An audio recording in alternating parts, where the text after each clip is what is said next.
Good evening or good early morning as it is here in good old sunny England as it has been recently. My name is, as per usual, Bobby effing Salazar, and obviously welcome back to the Nerdic Pro podcast. Tonight I am honoured and delighted to be joined by a couple of guests all the way from the United States of America. First of all, underneath me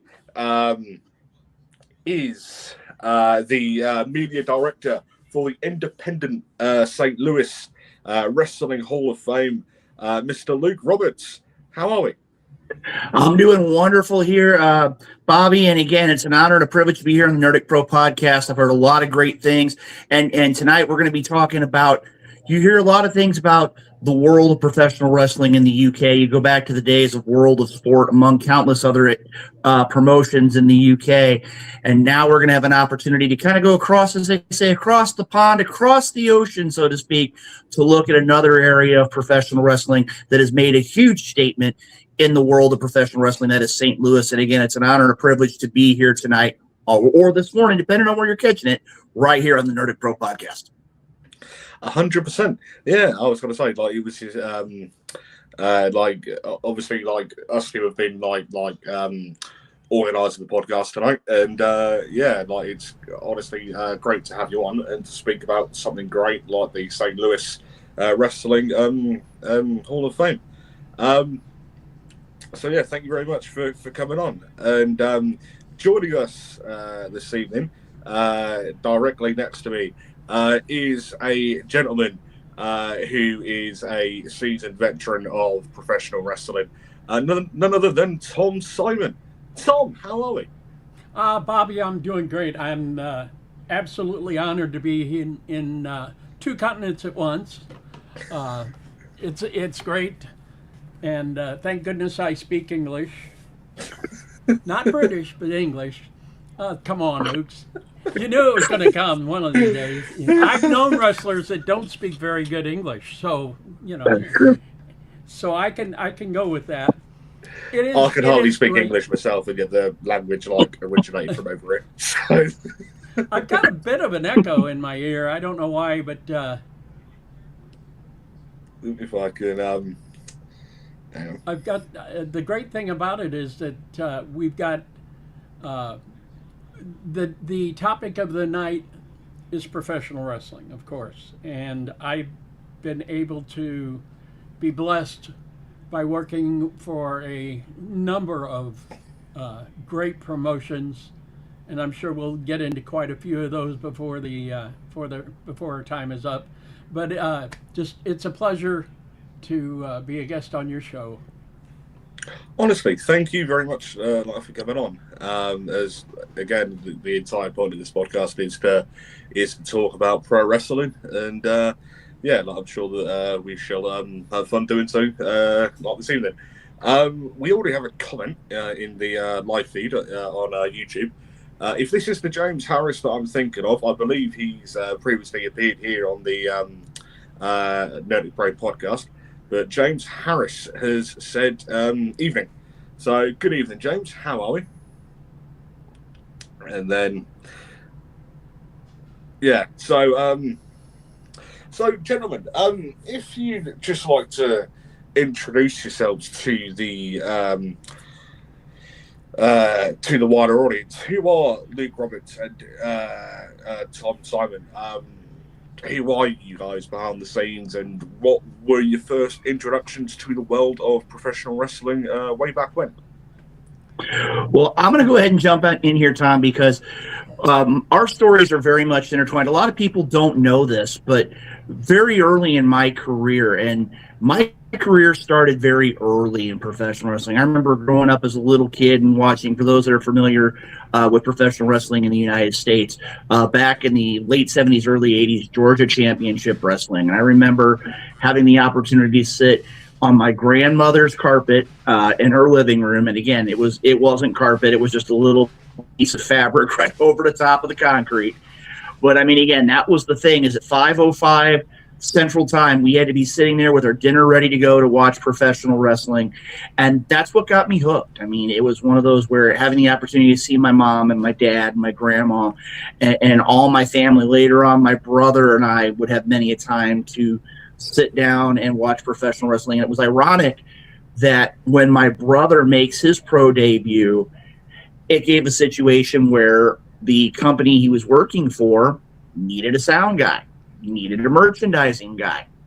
And of course, he's like, hey, my little brother can do that. I'm like, okay.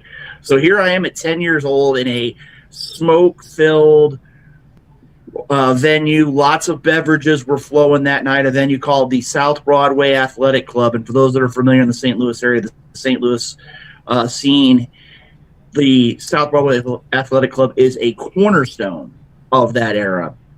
And to have the opportunity to learn those things, learn how to become a professional wrestler through the promotion, the MMWA at the time, that's kind of how I got my foot in the door far too many years ago. But again, we were talking about it before we went live. I can't even believe where professional wrestling has taken me. And ironically, in 1997, that was when I had the opportunity to first come in contact with our 2016 inductee, the one, the only Tom Simon. And since that point in time, I mean, again, we've had a lot of great road trips. We've been in a lot of different promotions across the Midwestern United States, had an opportunity to be involved with the Cauliflower Alley Club. This man right here, it's above me on the screen. If it would have been for him constantly reminding me, you got to go, you got to go, you got to be here, you got to be a part of this. And having the opportunity to know Tom and be a part of professional wrestling and see all the wrestlers that I've had the opportunity to be in the ring with or be in locker rooms with, I got to tell you right now, I wouldn't trade it for anything in the world. And again, what haven't I done in the industry? And I'm gonna tag out here for just a minute to my colleague, because Tom, like me, I mean, Tom, is there anything that we probably haven't done in this industry? It is amazing. Well, actually, I had a little trouble hearing the question because of the echo that I had going on in my. It's like you talking three times, repeating yourself three times. But there is very little that I have not done. The only thing I haven't done is paid for a hall. Mm-hmm. Everything else, along with booking travel, booking, and this is from the back side of the room. I booked travel, I booked hotels, I booked wrestlers, called wrestlers up and say, are you available, blah, blah, blah. We're here, we're there. And so that was a great experience for me because I got to be exposed to some of the areas of the business that a lot of people don't get to do. And as a result, I've gotten to know a lot more of the wrestlers that I've worked with, not just coming in for the night, but also on the way to the shows. This all started back in 1976 for me. And it actually didn't have anything to do with wrestling. But it did have to do with a very famous venue in St. Louis called the Kiel Auditorium. And the Kiel Auditorium seated probably 12,000. And I was just a fan of the sport that I was going to see, and that was roller derby. I was a fan.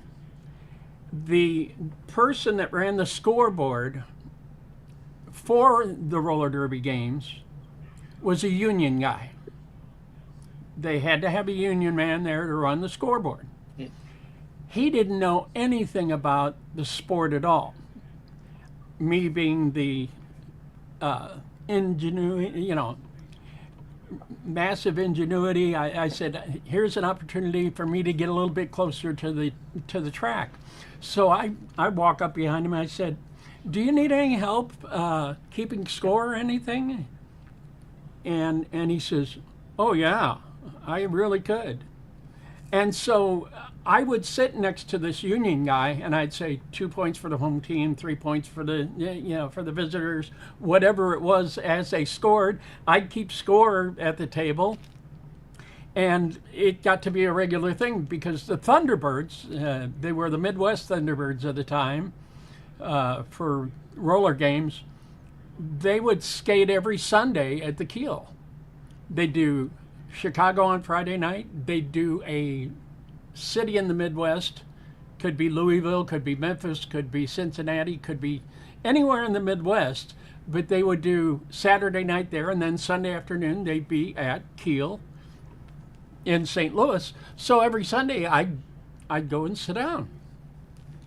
And the guy was always appreciative because it meant he didn't have to pay as much attention to what was a very lucrative job where he sat on his butt and ran the scoreboard. Well, the guy who was announcing for the Thunderbirds and was the PA announcer for the Thunderbirds, it was a gentleman from Chicago by the name of Chet Kopic. Now, Chet not only worked in roller derby and did the TV in the Midwest for the roller derby, he also worked in wrestling in the Midwest, especially up at the Chicago Amphitheater.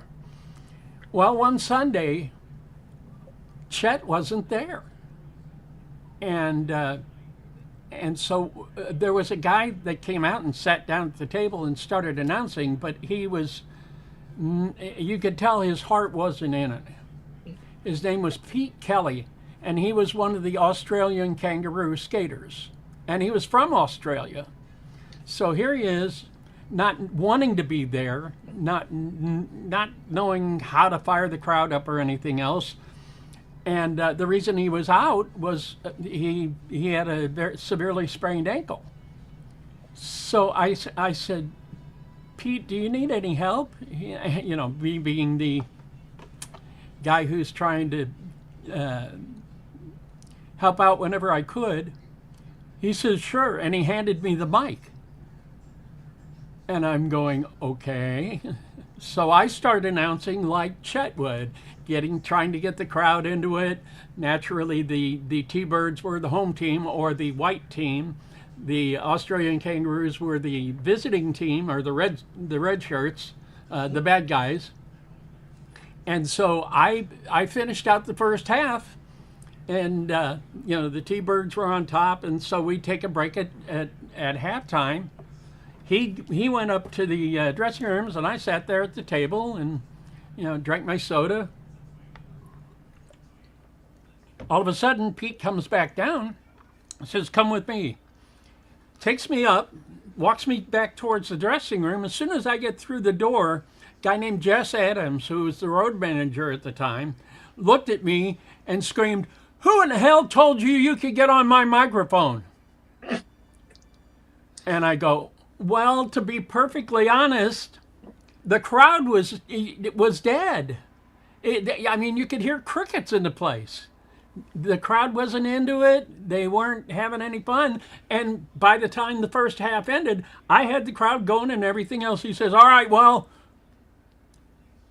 go ahead and finish the game and then come back and see me. So naturally, the T-Birds won. It was a great crowd. They enjoyed themselves. And I went back. He says, would you happen to be available next Sunday? I said, I come to the games every week. He says, well, Chet Kopic quit, and we don't have an announcer. So if you could announce for us on Sundays at the Keel, that'd really, help out. And then he says, I'll give you this. And it started out at $25 a game. He says, I'll give you $25 and you get in free. So I was doing roller derby on Sunday afternoons as a trackside announcer. And that's where it all started, 1976. And so this is my 50th year in the business between roller derby and wrestling. And it was I stayed with them for a couple of years until they moved out, and I started going on the road with them after about a month. I would go to Chicago They paid for half of my travel, which I didn't care because I wasn't in for the money anyway at the time. I was having fun meeting all the skaters and meeting all the fans. I'd fly to Chicago on Thursday night. They'd put me up at the Stockyard Inn, which was right next door to the Chicago Amphitheater. We do Chicago Friday night. I'd ride around, somebody else in somebody else's car. We'd go wherever we needed to go on Saturday night. And on Sunday, we'd do the game, and then I'd go out to the airport, pick up my car, and from where I hit it, and then go home. So it was a lot of fun. And there were a few years that I took off because there was no roller derby, and I hadn't quite caught the wrestling bug yet, even though I watched it every week. Wrestling at the Chase. They taped at the Chase Hotel. And the TV station in St. Louis that did Wrestling at the Chase, and good friend Larry Matisic and Mickey Garagiola, they did 3 shows at a time. So I'd watch wrestling, and there was a hotline that they had, that the Post-Dispatch, the newspaper in town, had, and you could call it up and get the news and everything else. And they had, one of the hotlines they had was the Post line. That was the name of the whole thing. And so one of the extensions that you could dial into and listen to was the MVWA hotline, hosted by a very good friend of ours, Steve Murphy. And one day I dialed it up, and he says, if you're interested in becoming a wrestler or getting into the wrestling business, we're going to have tryouts at occasions in South County on Sunday afternoon. So, or on Saturday afternoon. So I thought, well, that'd be nice. I've refereed basketball, softball, football, baseball, volleyball. I've got a referee shirt. I've got black pants. It'd be fun. So I went in and did my tryout like everybody else did. And another guy looked at me and says, where'd you learn how to referee like that? I said, I've been watching this stuff since I was 8 years old. I watched the referees as much as I watched the wrestlers. So you know how to get in, you can get out of the way. And so Steve said, you did a pretty good job. How would you like to work the show tonight? And I ended up working 2 matches. One of them just a regular, early in the card match. And the other match that I worked was between Luke's brother and a fellow Hall of Famer who's going into the class of 26 with me, the Beast. And it was a fans bring the weapons match. Ooh, nice. Now, among the things were a smelly diaper, a frozen chicken pot pie. There were cabinet speakers. There were shelves. There was a typewriter or something. There was a bowling ball. There were Christmas ornaments. You name it. The fans brought the weapons, and so this was my first main event ever. And the only thing that I knew was at some point, Billy Bob was going to tell me, stand there and don't move.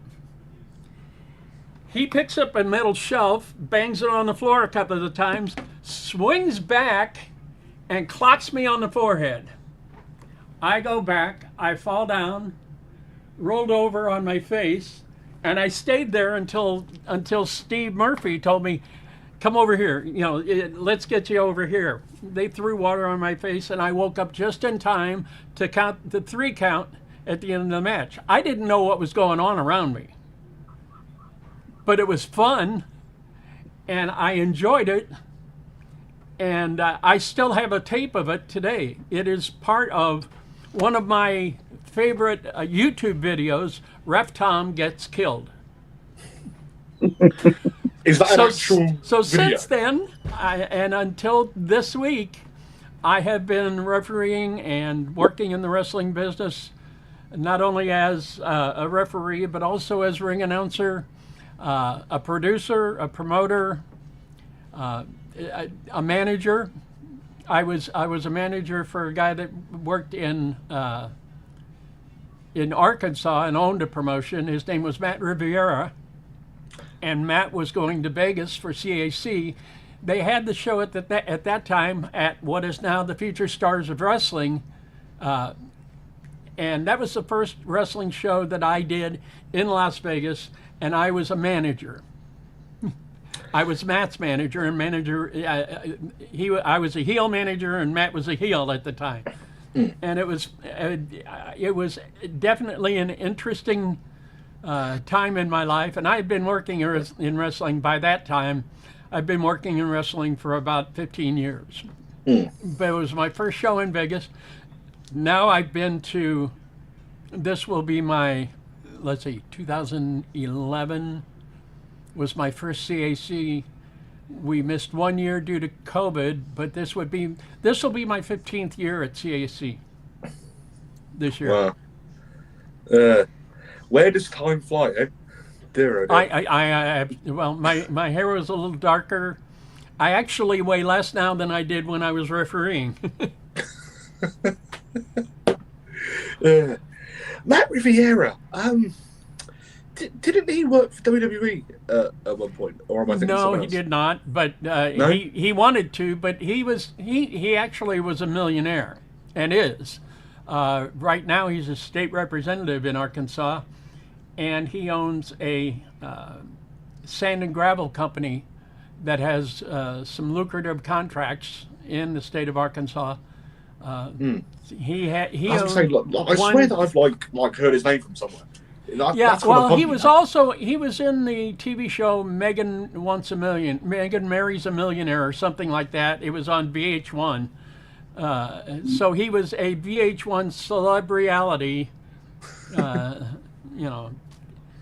and so he's been around some, but Matt's a great guy, and thanks to a very good friend of ours, Steve Sharp, Luke and mine.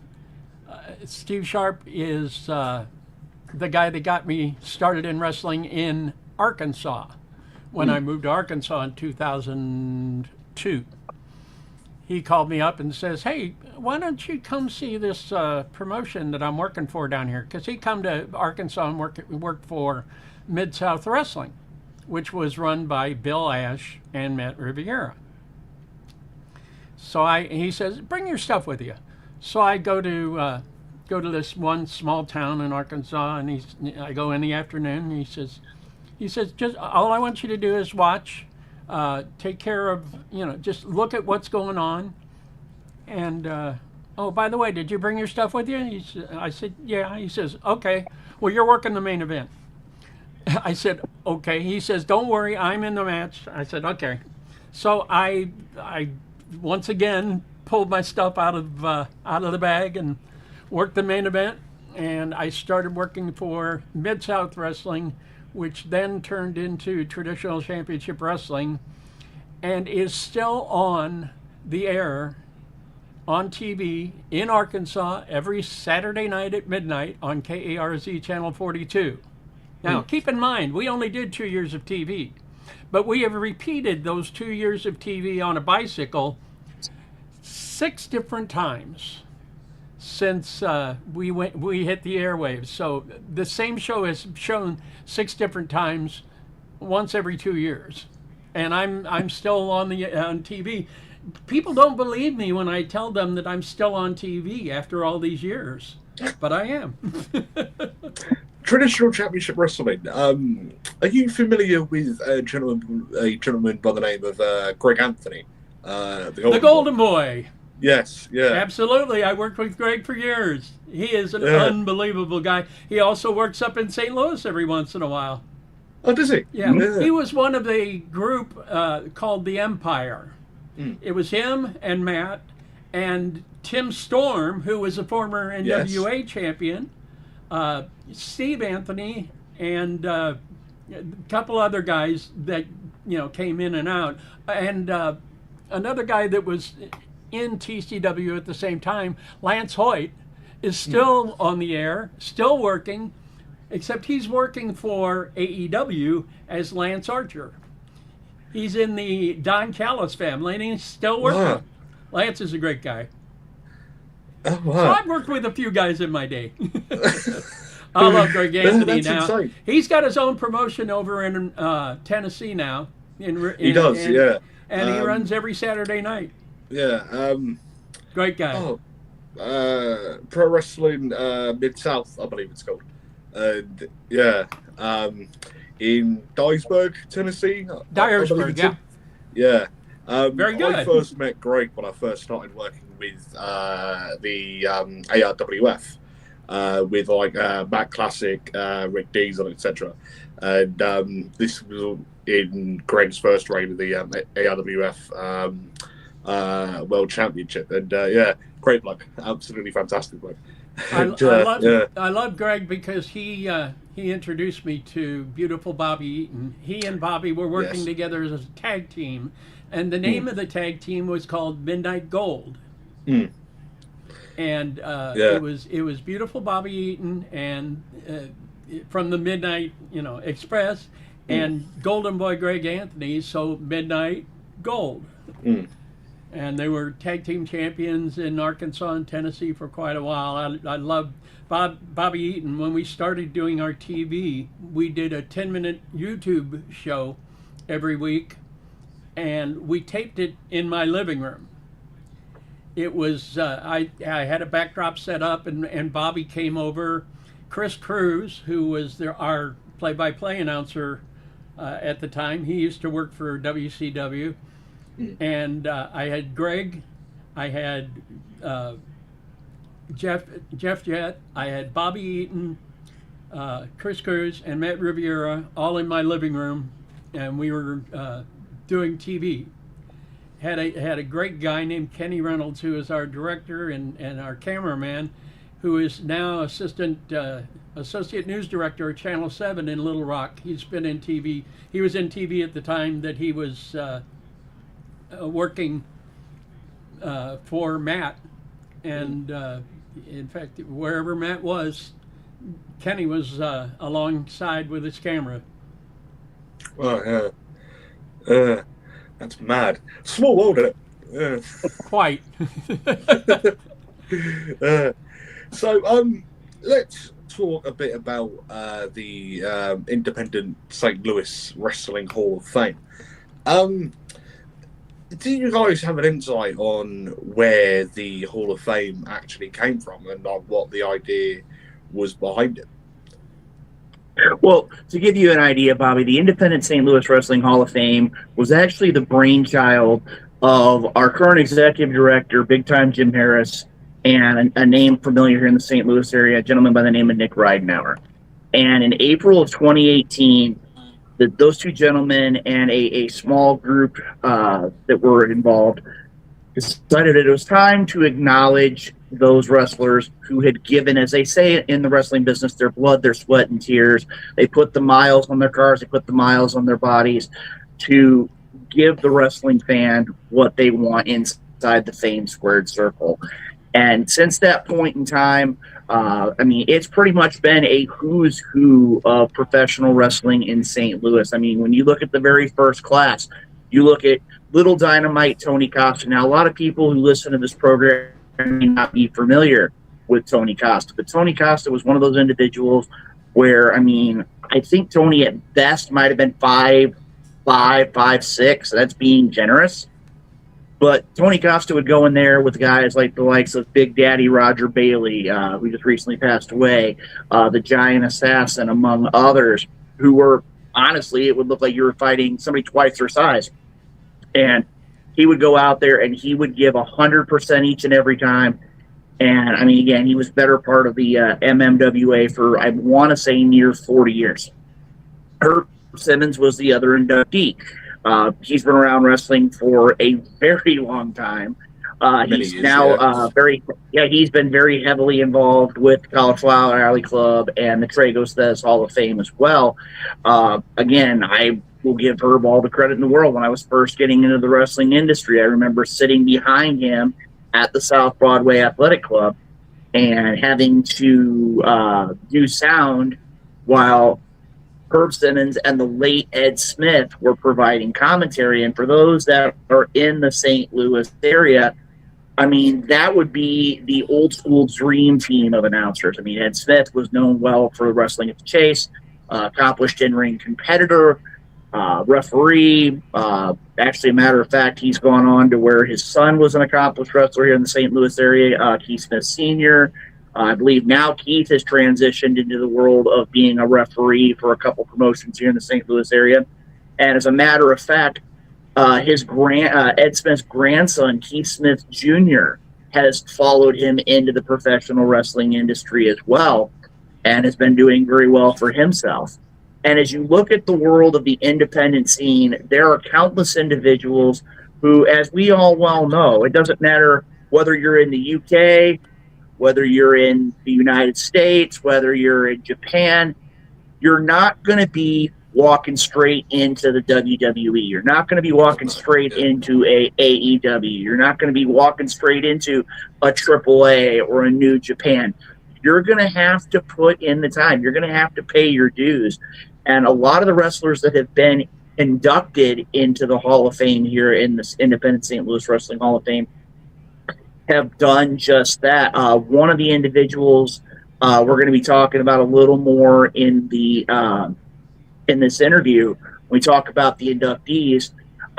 If it would not have been for him and the individuals that he helped and had come along with him very early in his career, there would have been a lot of wrestlers in today's world. And I'm not just talking WWE. There are wrestlers who to this day are still involved with promotions like Ring of Honor, like TNA Wrestling, like MLW. If it wouldn't have been for these individuals who put the miles upon miles on their cars, their bodies, they go out there and they give the fans what they want, professional wrestling doesn't hold what it still is today. And I mean, again, for those that are familiar, St. Louis has always been, even back in the territorial days, has always been a hotspot for professional wrestling. And the Independent St. Louis Wrestling Hall of Fame allows that opportunity for wrestlers to cut their teeth. They can learn all the different styles. I mean, in St. Louis right now, there are so many different professional wrestling promotions and different styles of professional wrestling promotions that you can truly get an understanding of what professional wrestling is. And I'll tell you right now, if it would not have been for the local scene, my brother doesn't get involved. Without my brother getting involved, I don't get involved. Without me being involved, and I think Tom's one of the very few that knows, there was a gentleman named Ivar the Micro, who was a part of Big Little Brawlers on the Discovery Channel. If you get a chance, check it out. Ivar the Micro is actually my nephew. That's not a storyline. That is legitimate. He spent the better part of, I want to say, at least 3 years with the Micro Wrestling Federation in Tennessee. And again, it's one of those where, as we're seeing more and more now, we're starting to see second generations and third generations of wrestlers. So not only are you getting legacies in this industry, but you're also getting to see wrestlers who are going out there and making it to the levels that they'd ever dreamed of. And again, to acknowledge those individuals is definitely why the Independent St. Louis Wrestling Hall of Fame is in existence. 100%. 100%. Luke, your role at the Independent the Independent St. Louis Wrestling Hall of Fame, you are, I believe, the media coordinator, I believe. That's correct. So tell us how you yourself personally first got involved with the Hall of Fame and how you first become the media coordinator. Well, the first time I actually was involved with the Hall of Fame was in 2024. And I just happened to get a call. It was just a couple days before the Hall of Fame. And Jim Harris gave me a call and said, hey, we're inducting Spike Huber into the Independent St. Louis Wrestling Hall of Fame. We need somebody to induct in. When you're talking about local St. Louis history, you're one of those guys that knows what's up.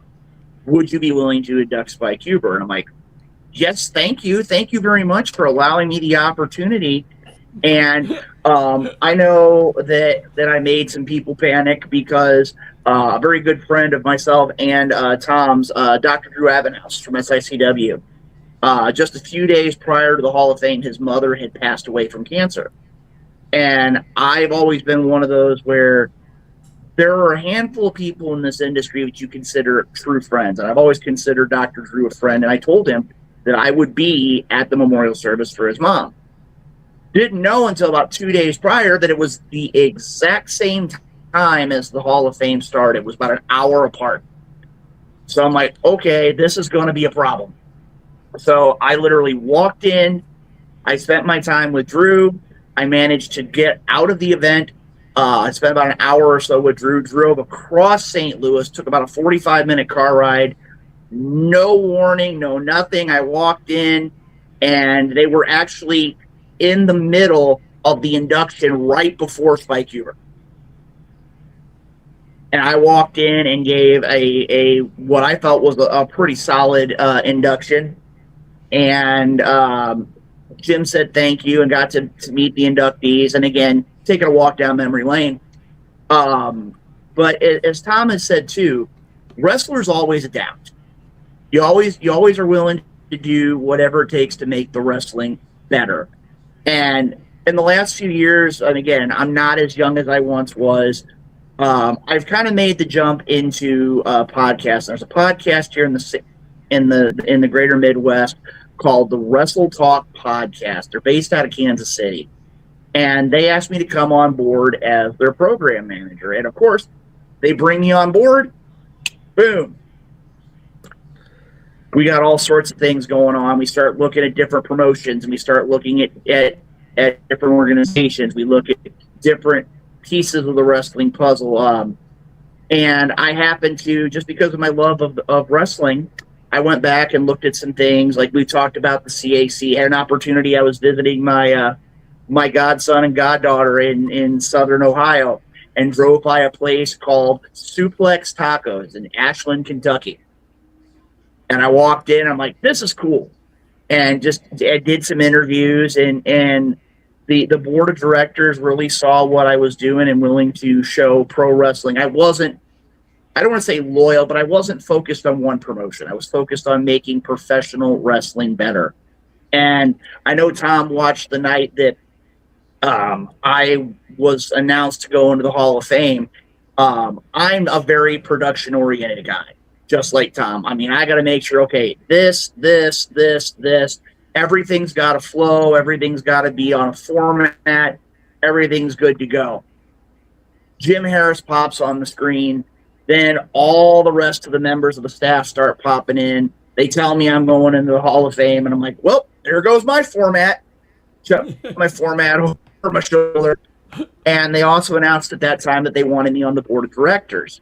And I was amazed because I knew a lot of people knew me, but I didn't know that I had garnered that much respect in the wrestling industry. And since that point, having the opportunity to be media coordinator, again, having the opportunity to work with radio, with television, with shows like the Nerdic Pro podcast, again, having the opportunity to meet so many great people, and again, it's just that brotherhood of pro wrestling. And since that point in time, I mean, again, having the opportunity to meet so many people from so many different promotions, again, just in this past week alone, had the opportunity to speak with a gentleman who's a part of the ECWA, run by Jim Kettner in the New England area, known for their light heavyweight. I think it's called their Super 8 tournament. Had an opportunity. A very good friend of mine sat down and talked with Fred Slow, who is one of the management team of NWA New Mexico. And it's just the idea of the people you get to meet and the relationships you build, knowing people, getting to talk with people, getting to interact with people. I mean, I wouldn't trade it for anything in the world. And I mean, right now, the amount of people that are getting the opportunity to know what the independent St. Louis Wrestling Hall of Fame is all about. And again, when you look at it and you look at some of our inductees this year, I've known Tom for better part of 30 years. I've known the Beast for better part of 30 years. I've known wrestlers like Steve Montana, Marcus Mansfield, Big Bad Ben, Butch Fletcher. I've known these guys for 30 plus years. I've been in cars with them. I've been on road trips with them. And I mean, again, to have the opportunity to give these individuals the chance to get the recognition they deserve. I mean, it's like in the old days when you're doing shows for certain independent companies, you do an event and the fans that are there, they're the ones that see it. Nowadays, we have a little more technology involved, but when it comes down to it, to give these individuals the opportunity and the recognition for all of their hard work, all the effort they put into the sport of professional wrestling, that's what makes my job so exciting, because I get the opportunity, and I speak for Tom in the idea where we often, as commentators, as referees, as announcers, we provide the soundtrack, we provide the background of what's going on for other wrestlers. And to be able to see one of my brothers who has done so much for the wrestling industry, to be able to finally get that opportunity to be recognized for the miles, the road trips, the missed birthdays, the holidays, the getting in a car and drive 6-7 hours to do a 3-hour event, and then get back in a car and drive 6-7 hours and go back home. I mean, like I said, the Independent St. Louis Wrestling Hall of Fame has given me an opportunity to really kind of take my knowledge and not only give it to the wrestling fans, but also to give it to those that are involved in professional wrestling. Because as they always say, you want to pay it forward in life, and this is what's giving me that chance, being the media coordinator for the Hall of Fame. Yeah, lovely. So, Tom, when were you first approached about the St. Louis Hall of Fame? It was an interesting phone call that I got, because I was every once in a while, Luke and I would get together, or on the phone, and he'd say, how's things going, blah blah blah, and he would make a point always of saying, yeah, we've got this coming up, we've got that coming up. Are you going to be in town so we can have lunch sometime? And I said, yeah, I'm coming up to visit my sister. I'm actually living, my sister lives in the same town that Luke does, a little town called Collinsville, Illinois. Got to give shout out to the K-Hawks. And so we'd always get together for lunch.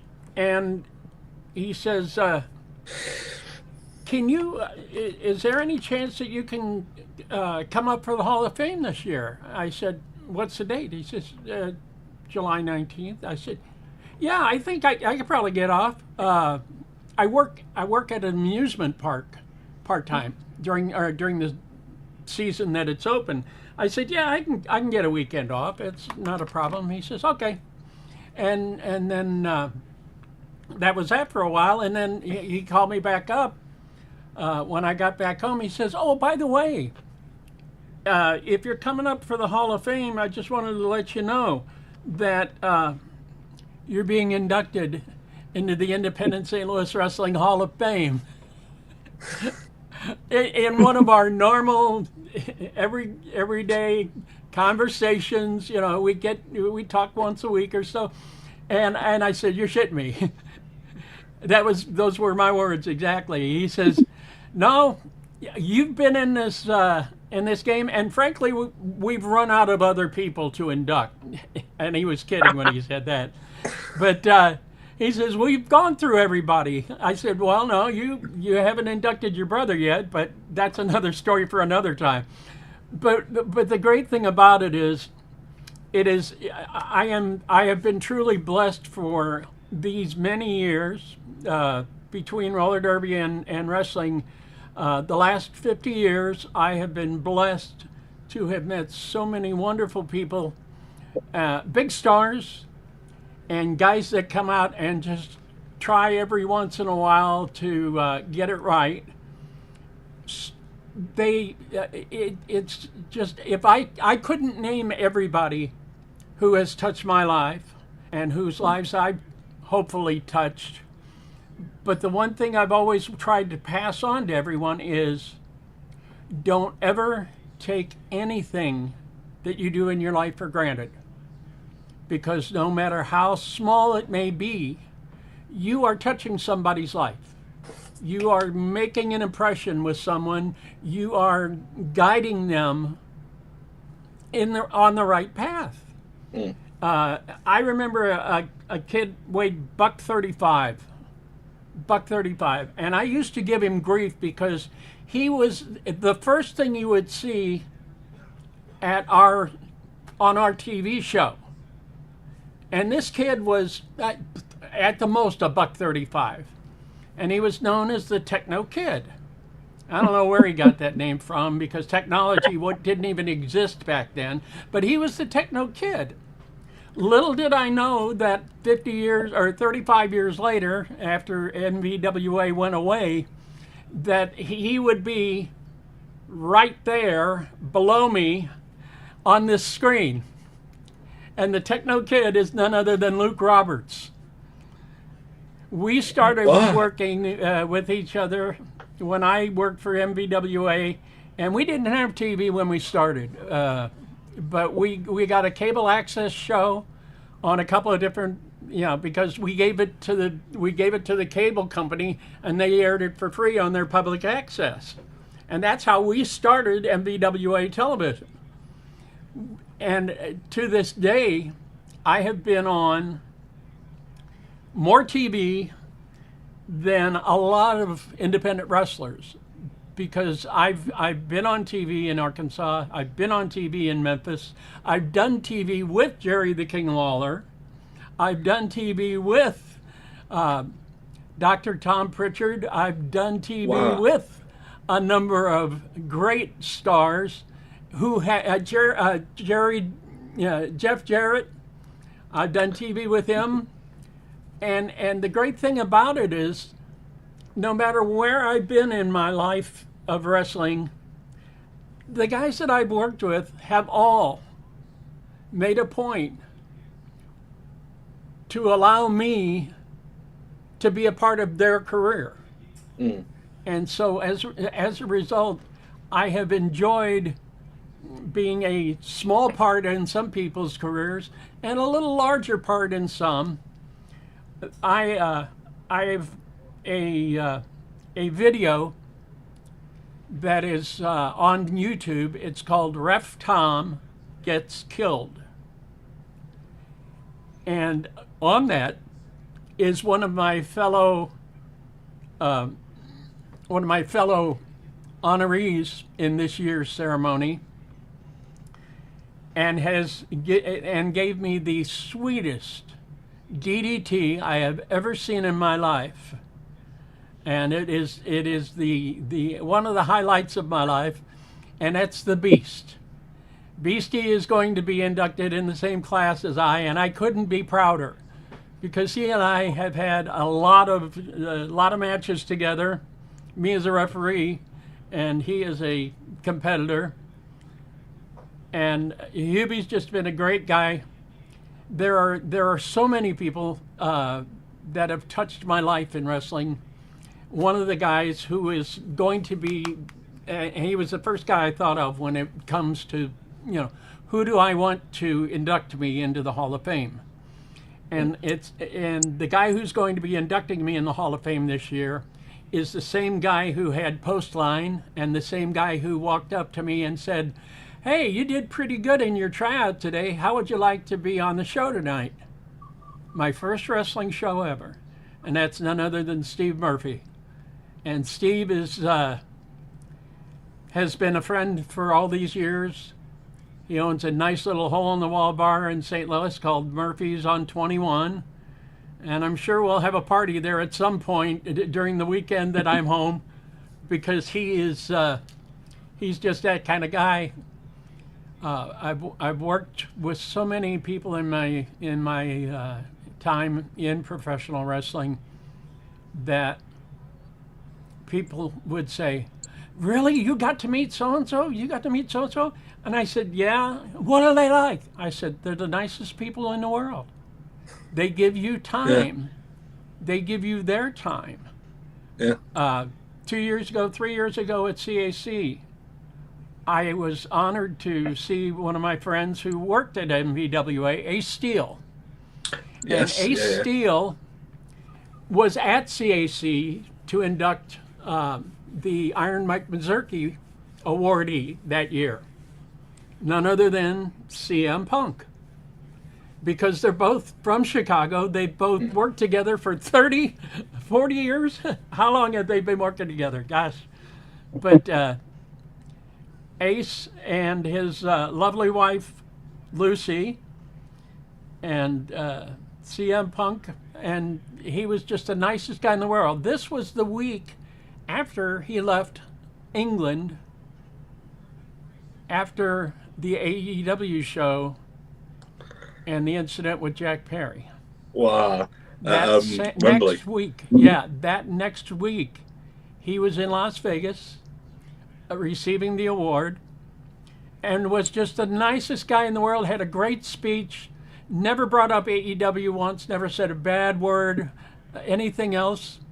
I've gotten to work with Harley Race. I've gotten to work with, Bill Ash, who was a promoter back in Mid-South. I've just worked with so many great people in my life. I am the one who has been truly blessed, because it's been a blast, and I'm hoping for another 30 years.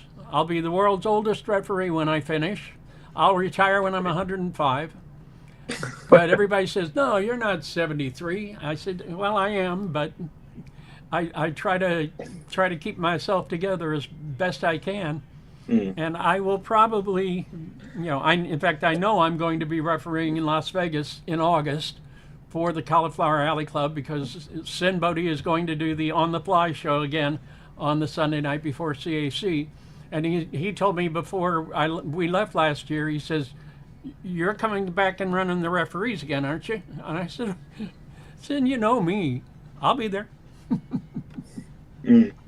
So you know something, Tom? I wanted to add a little bit here. Tom was talking about the idea of you don't know who you're going to impact. You don't know who you're going to be able to share things with. And I wanted to share something, and I haven't even told Tom this, and Tom and I have known each other for many, many years. There's a promotion that I work for here in the St. Louis area. Actually, there's two. One that I really call home is Dynamo Pro Wrestling here in the St. Louis area. And the other one is a relatively young promotion called CHWA, the Cottage Hills Wrestling Alliance.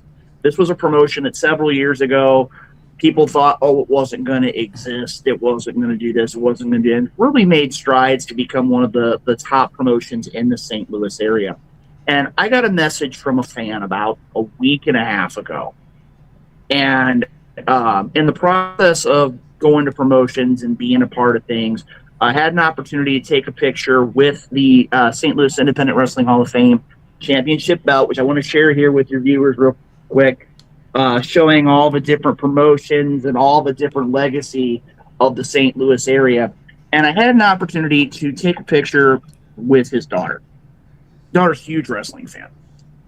And I got a message last week that he was there was a gentleman here in the area who, as you know, wrestlers have their unique little hidden talents. I mean, Tom's talked about being in roller derby, being an accomplished musician, and we'll get in that one later on. But I found out that this gentleman had gone to one of our fellow wrestlers who is a very good artist and had a coloring book made of his daughter and different wrestlers she had been around. And I couldn't believe that one of the first pictures he showed me was that picture we took, the two of us in that Hall of Fame championship. And it hit me.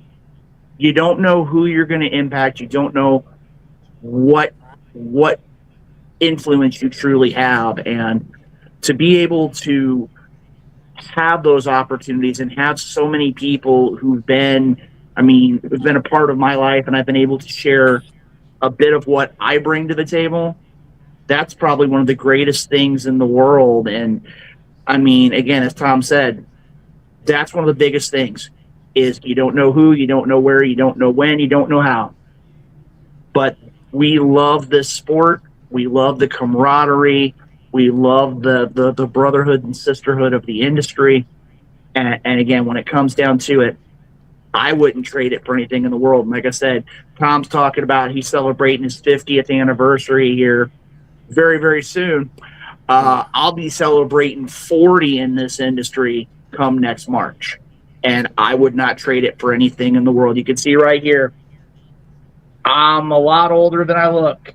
But in reality, you see the masks, you see the books, you see the different Funko Pops, you see all those different things. And it's because even though I'm involved, I'm still a fan. I love what I do, and I love being a part of this great sport. There's a post that makes the rounds on Facebook a couple of times a year, and like the gist of it is basically like professional wrestling could be the one and only thing that someone has to look forward to, like in life. Do you know what I mean? You know, and like as I said, like before we came live, I'm 21 now, and I've been a wrestling fan since the age of 4. Right, so you're talking 17 years. You know, all I've ever cared about is wrestling. You know, and I've recently refereed on a show where Will Ospreay had attended, and getting to physically work on shows and what have you that someone like Will Ospreay's at is huge. And obviously, like Tom, like he said, getting to work with the names that you've worked, Luke, the names that you've worked is insane. You know what I mean? And yeah, there's a post on Facebook, like a photo, like me on Facebook. I want to say back in 2019 of myself and Kit Wilson, who's in WWE now. Toxic. I knew him from like years and years ago, and back from when he was wrestling as Smooth Sammy Smooth, and then as Sam Stoker, and now as Kit Wilson, and it's just insane. And I'm quite friendly with the winner of the 2023 CZW Tournament of Death, Big F and Joe, and he was giving me a lift home after a show one day over the summer last year, and he actually made a pretty good point that in football or like soccer or like and what have you, chances are you're probably never going to share a field with someone like Cristiano Ronaldo, Lionel Messi, like etc. In music, you're probably never going to get to share a stage with someone like I don't know, One Direction, or do you know what I mean? Whereas wrestling, there is that chance that you can share, probably not share a ring, but probably share a backstage, or maybe share a ring with a name in wrestling or someone that you grew up watching. That's something that's good about pro wrestling, or someone that's going to end up turning into a name in the near future. Do you know what I mean? That's what's good about the wrestling business, is that you never know that there could be that chance that that you could work with someone that's easily like a name. Do you know what I mean? So well, I'm gonna jump in here, Bobby. And again, this is a story that Tom was there back very early in both of our in-ring careers, had an opportunity in the MVWA to be on a couple of events with the legendary Hall of Famer himself, Cowboy Bob Orton. Yep. Cowboy Bob Orton has been in countless different roles in the state of Missouri. He's been a wrestler. He's been a state inspector. I mean, you name it, he's done it. And I've had an opportunity to meet with Bob on several occasions. First as a young wrestler, then when he was a state inspector and making sure all the paperwork was good. I want to share a story here, and I know Tom was there. The year I went to the CAC, for those that are unfamiliar with the Cauliflower Club, they have every year they have a cribbage tournament. Cribbage is a card game. A lot of the old timers, if you will, were playing that when they were on the road. I've heard stories like the likes of Andre the Giant sitting back in the locker room playing cribbage, Arnold Skolin, among others. And for years, and I want to give a shout out to our good friend Stuart Kemp, who is the person behind the cribbage tournament at the CAC. I had an opportunity. I told my dad before he passed away, because that was our game. So one day when I get to the CAC, I want to play in that tournament, and I want to make sure that I do my best, and hopefully I get to play against somebody. Second round matchup, I play against Cowboy Bob Orton. And I sit there watching first when he's like, "Oh, how you doing?" Blah blah blah. And as soon as I sat at the table, I was like, "Luke, how you doing?" And it's like we're old friends, and that just mesmerized me. That a man who's been all around the world, headlining WrestleMania, been in big angles in the NWA, among others, know who I was. And ironically, I did get my wish. I did defeat Cowboy Bob Orton, and I remember that night when Stewart went to the microphone as a part of the famed Bockwinkel blowout, and somebody made the comment, "Who's Bob going to kick their butt this year?" And Stewart makes the comment, "Bob's out," and the crowd just goes, and he lost 2 in a row, and you hear another collective gasp. And then Stewart hung me out to dry, and it was that guy right there, and points at me from across the ballroom. And I'm like, well, that was the end of my career. It was a good time, but it took about 7-8 seconds, and I did the whole Hogan thing of holding my ear and whatnot.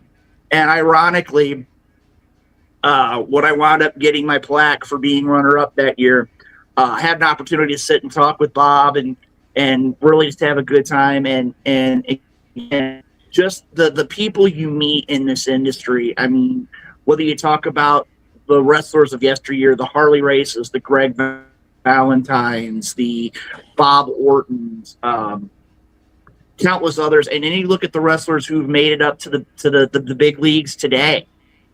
That's one of those, you never know where, you never know when, but I also got to share this story too. Shout out to our good friend Patrick Brandmeier, who is probably the most dedicated St. Louis wrestling historian of the modern time, because he remembers everything like a steel trap. He has had, for the better part of 20 years, he has had a situation where you can identify Patrick because he always wears a Wayne's World hat. And anytime Delirious is on the program and he's there, he will make it a point, and I've seen him even go out in the crowd to find Patrick and knock his hat off his head. But it's one of those, because as you sit there and you look at it, it's the idea of where, like you said, you never know who you're going to come in contact with. And again, when you look at these kinds of things, and we've all mentioned it, professional wrestling is one of those great things. You may not be the best athlete, you may not be the best talker, you may not have the best ability, you may not have the flashiest moves, but everybody that's willing to get inside that squared circle has to take responsibility for what they do. And when 100%. It comes down to it, it's one of the things that has made me feel so fortunate. I mean, I look at it too. Another name to throw out there is the late TNT Kenny G. A lot of your viewers may not know him, but he is actually the late father of Santana Garrett, who traveled the world. And Kenny Garrett gave me a ton of input, and to this day, all the people I've had the chance to meet, I know Tom, you could probably say the exact same thing. When it comes down to it, the people you meet and those bonds that you make really cement I'm lost for words here. It really cements that that connection that you have with professional wrestling, and it makes it something that you take with you each and every day. One of the things that I remembered about Kenny and Santana is they would go to CAC every year. And a guy walked up to me, tapped me on the shoulder and says, "Hey, take my picture with Kenny, will you?" And I turn around and it's Adam Pearce. Adam Pearce, Wow. the same general manager of Raw. Scrap Daddy himself. I had met Adam a number of times before, but he was back in the dressing room when they were running a show. You know, we were running the show. We had a whole section of a ballroom for the dressing room because there were like 30 or 40 wrestlers on the show. Santana was back there. Kenny was back there. It was one of the last times that Kenny made it to CAC. But Adam wanted to make sure that he had a picture with Santana and with Kenny because he'd known Kenny for years. And everybody loved Kenny because he was a super guy. Once again, one of those people that year after year you remember and you miss because things aren't exactly the same as they were before that person left your life. And those are the people, when I go back now and take a look at all those that I've been blessed to work with. I worked a World Legion Wrestling TV show.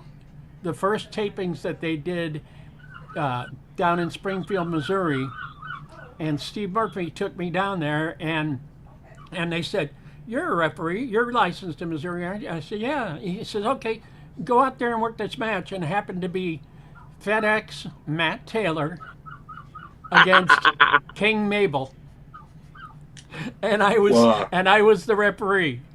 In fact, I've got it on DVD. It was one of the great thrills of my life.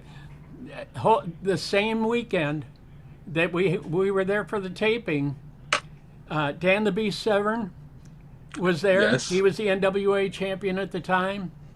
Harley was one of the bookers, Harley Race, and one of the owners of WLW.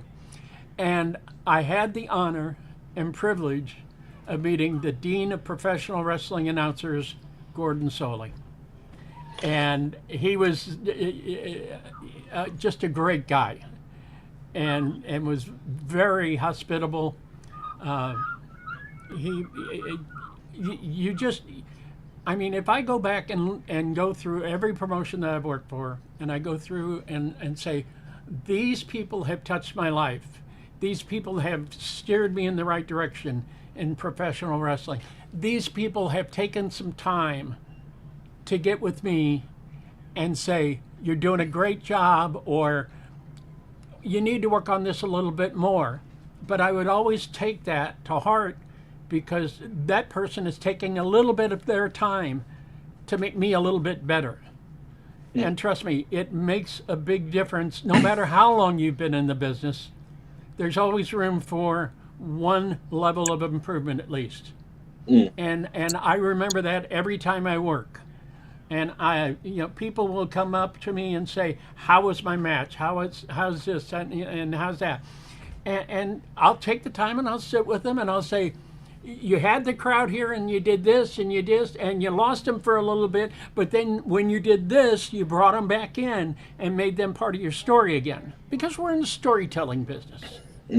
How well you can tell a story makes the difference in how long you're in the business. And there are guys who have told some great stories over many, many years. And I remember them all, and I remember the impact that they had on my life. And I hope that I've had just that much of an impact on everybody else's life that I've had the pleasure of working with. I don't regret it for a minute. All the weekends that I've been on the road and all the weekends that the birthdays I missed and things like that. The one thing that I have to remember is I make a difference in somebody's life, whether it's the person in the seats back there or the person I'm sharing the ring with. hopefully I'm making a difference in their lives. Diamond Dallas Page told me once, he did a show for us at TCW, and every single person that asked for his autograph, he wasn't there to sell merch and everything else. He was just there, and he did a thing in the show, in the TV show, and everybody that came up to him and shook his hand and asked for an autograph, every single person that was there, he never turned anybody away. He never said, "I'm busy, can you come back later?" He took the time at the time and made a difference in that person's life. And I love Paige. I had the pleasure of running into him from time to time, but he is an example of everybody in the business that is worth that little bit of effort that they give and make a difference in that fan's life and the people that they work with. If I've been able to do that, then I know that my wrestling career, for whatever it's worth, I was a wrestler in one match, and I was Missouri's worst ninja. My actual wrestling name was MWN, but and everybody said, "What's that stand for?" I said, "Never tell, never tell." Well, now you know. I was Missouri's worst ninja, and I worked under a mask. I had a judo outfit on, and I was in a match called the Rookie Rumble. It's the only match I ever professionally worked in as a wrestler. And I refereed 7 matches that day as well. But I had to wear 2 masks because I had this deep brown mustache, and it would have shown through one mask. So I had to wear 2 masks. Somebody said, "Hey, you should wear 2 masks all the time, you ugly so-and-so." But it was fun. And I can proudly say I am a professional wrestler. So James Harris has put a couple more comments in the chat.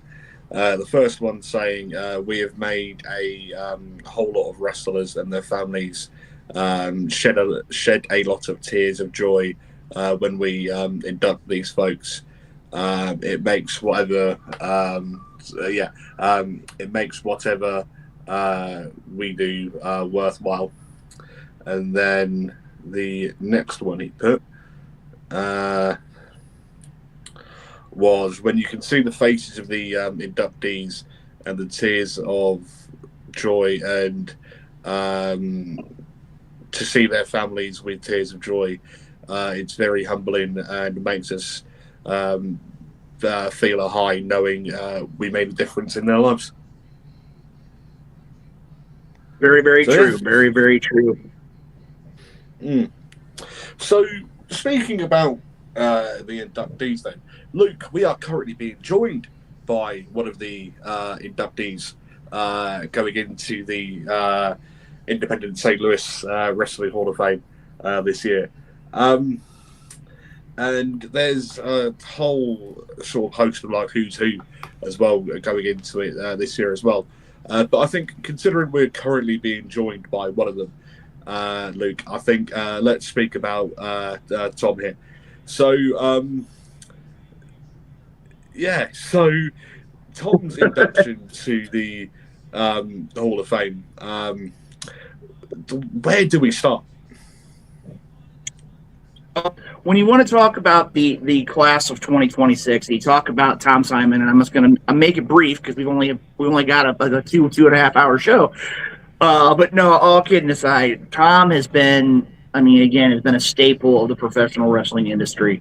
And again, when it comes down to it, if you know Tom's inside the ring as that third person, you know that you're going to get the best referee you possibly can. And again, there's been a lot of things that he has passed along, not just to up and coming wrestlers. He even passes along the info to wrestlers who, like myself, have been around wrestling 40 years. There's been times where he sat back and said, "He did all right, but this stunk." And he's respectful enough to say, "Here's what it is, but here's what you can do to make it better." And all the things that he's done, the award he'll be receiving is what's called the Pete Parisi Award. And Pete Parisi was one of those back in the day where when St. Louis didn't have any real avenue for the local wrestling to be broadcast, Pete Parisi would go out of his way to create a program called Pro Wrestling with Big Daddy. And back then, it was one of those where it was public access. It was every Friday night, and it would showcase professional wrestling on the local level. And Pete was one of those where you knew who Pete was, but Pete didn't make it a point to go out there and make himself the focal point. He knew what his role was. He knew what he could do to make the product better, and that's exactly what Tom does. You make him an announcer, he's great at what he does. You make him a referee, he's great at what he does. You want him to book wrestlers into a territory, he can do that. I steal a line from my good friend Drew Abenhouse. He is like the Swiss Army knife of professional wrestling. He can go out there and you name it, he can do it. And that's one of the things that really stands out with this year's class. I mean, there are so many individuals who have done so much. When you look at the class thus far, the first one I want to talk about real quick here is a man that both Tom and I know very well, Steve Montana. A man who's been around wrestling for 34 years. Yeah. He's held countless titles, but much like our good friend Steve Sharp, many might know him as Bishop Stevens, Steve took his career in professional wrestling and parlayed it into an acting career. And presently he's a member of the Screen Actors Guild. He has countless different movie credits to his credit. And matter of fact, too, had an opportunity. He's wrestled a lot of big names. One I remember, I was actually involved in a matchup he had with Kevin Thorne. And you might know him as Mordecai, might know him as Seven. But again, Steve Montana is one of those where he's technically sound. He knows what he's doing inside the ring, but you give him some lip, and he'll clothesline your head clean off your shoulders. And when you look at somebody like a Steve Montana, he's one of those where you know you're going to be in there and you're going to get the best pro wrestling that you can because Steve gives 100% every time he gets in the ring. And that's one of the things we see throughout the class of 2026 is the inductees have given so much of themselves that you know you're getting true pros and true legends of the ring in this year's class. Mm. Yeah. So, Tom, like you did mention who would be inducting you earlier, but the name's since gone out of my head. I do apologise. You're inducted to the Hall of Fame this year. Steve Murphy. Steve Murphy. Yeah, that's his name. Tell us a bit about Steve and what it means to have Steve induct yourself into the Steve, Hall of Fame this year. Like I said before, Steve was the guy that got me actually legitimatized in pro wrestling in St. Louis, because I knew Steve Murphy's voice long before I knew Steve Murphy, because he was the guy that did the hotline in St. Louis. There were two outlets on Postline. One of them was the Blackjack Brown Report, and that was the national news. And Steve Murphy gave the MMWA Pro Report, which was all of the local independent wrestling that was going on in the area, in the St. Louis area at that time. So when he announced that the tryout for wrestlers and referees and announcers and things like that, that's what drew me to Steve. Steve was my first promoter. Steve said, "You know what to do. I don't need to tell you what to do. Just go out there and do your job." And as it turned out, when we started TV, I was newly divorced at the time, and Steve was looking for a roommate. So Steve and I were roommates for a while. And we would, every Tuesday night, have booking meetings. And we would book shows that we were doing and then we would book our TV, which we were doing at the same time at this little banquet hall in South County, St. Louis. So we would, I would run the camera, and of course I was, referee Tom Simon too, when I had to be. But for the most part, Steve and I would put the TV show together, and we shot it, straight through. We'd edit the show and everything else, and we had a 60-minute show that we would send out to, or hand deliver to the cable outlets in the St. Louis area. And we do that every week and make sure that it was delivered in plenty of time for them to get it in. And we were on Saturday mornings at 11 o'clock. And we wanted to be on it Sunday morning at 11 o'clock, which is when Wrestling at the Chase was on. But we thought, now that would be stupid to compete with Wrestling at the Chase. So we did Saturday morning at 11 o'clock. And Steve and I have been friends for, my entire wrestling life. When I went to work for Burt Prentice, who ran USA Championship Wrestling, he was getting ready to start TV. He had his production crew and everything else, but he was missing announcers and didn't want to do it himself.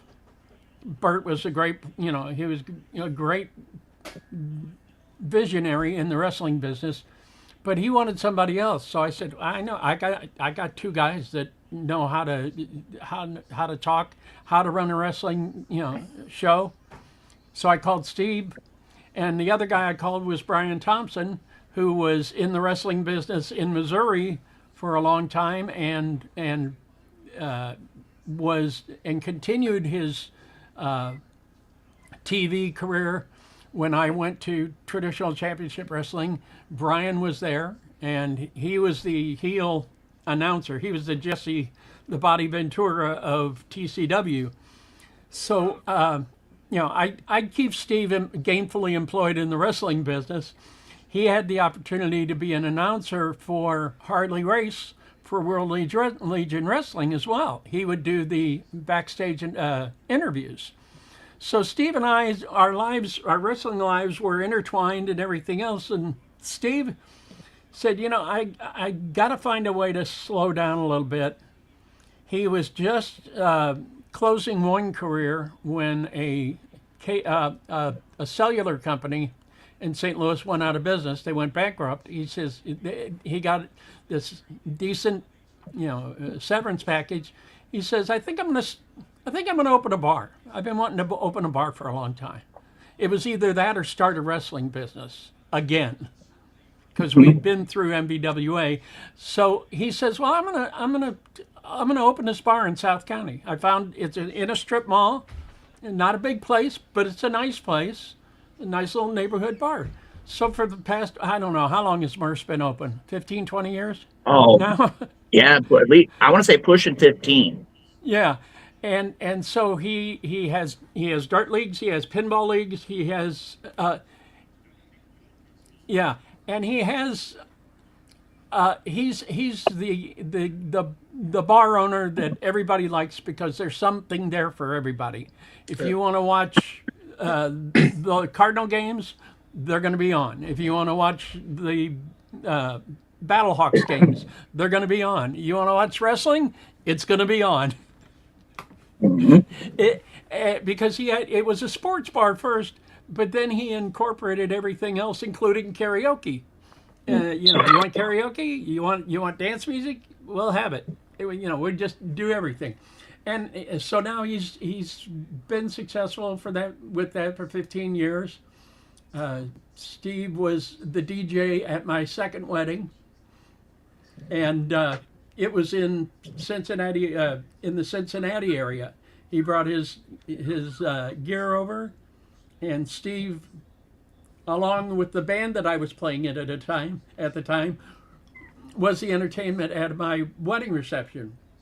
And now my wife and I have been together for 25 years this year, and it's she's been in the background in the other room because she'll usually sit and watch TV in the living room, but I took the dining room over, so she says, "Well, I'll go in the bedroom so you don't hear the TV in the background." She's very, very special person still in my life, and I'm going to try and get her to go to the induction ceremony with me if we can get out of town together. Sometimes it's tough because she has some commitments here as well in Hot Springs. I've lived in Hot Springs, Arkansas since 2004, and it's been great because everybody says, "How come you're still working?" When I was 16 and in high school, I had a job on the weekends. I played in a band. I had a job after school. I worked at a gas station. So I've always worked 2 or 3 jobs at a time. And that is the one thing that if I ever stopped working, get worried for me, because I stay busy because that's all I know in my life. Yeah. I substitute teach. I work at an amusement park during the summer, and I work at Oaklawn Racetrack as a mutual supervisor in the winter. We have a horse racing track here in Hot Springs that's great. We have an amusement park, which I'm working at now, that is great. It's a nice little amusement park, and I've been there 22 years. I've been in Oaklawn for 13 years. I've substitute taught until I retired from 2005, and I still substitute teach. Not as much as I used to, but I just, I'm busy because that has kept me alive this long, and it's kept me sharp that long. So I'm not. Everybody says, "When are you going to retire?" I said, "I don't have time to think about that right now." I'm going to referee at CAC this year. I'm coming to St. Louis to have another dream fulfilled when I get inducted into the Independent St. Louis Wrestling Hall of Fame, because wrestling's been a big part of my life. Luke's been a big part of my life because he's been that friend that continues to call, even though we don't work together anymore in the wrestling business.